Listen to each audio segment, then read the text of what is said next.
আসসালামু আলাইকুম। আমি ডাক্তার দীপ্তি। আজকে খুবই গুরুত্বপূর্ণ একটা বিষয় নিয়ে কথা বলবো। এটা হয়তো অনেকেরই জানা, আবার অনেকেরই অজানা। বিষয়টা হচ্ছে স্ট্রোক, এবং স্ট্রোক সাধারণত বাথরুমে হয় কেন?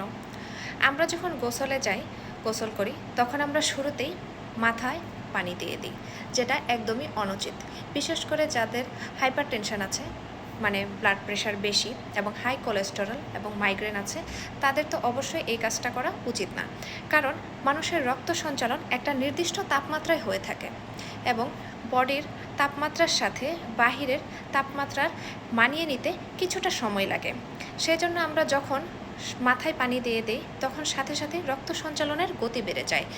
অতিরিক্ত রক্তচাপের ফলে আমাদের স্ট্রোক হয়। সে কারণেই উচিত কিছু নিয়ম মেনে গোসল করা। যেমন প্রথমে পায়ের পাতা বা পায়ের তালু থেকে শুরু করে তারপরে কাঁধ, এবং সব শেষে মুখে পানি দিয়ে তারপরে মাথায় পানি দেওয়া উচিত। তাহলে স্ট্রোকের ঝুঁকি প্রায় 90% কমে যায়। আমরা যারা মধ্যবয়স্ক আছি, সাধারণত আমরাই প্রথমে এই ভুলটা করে থাকি। যারা বার্ধক্যের দিকে আছে বা বৃদ্ধ আছেন, তারা সাধারণত এই নিয়ম মেনেই গোসল করে। তো আজ থেকে আমরা সবাই চেষ্টা করব কিছু নিয়ম মেনে গোসল করার। Thank you.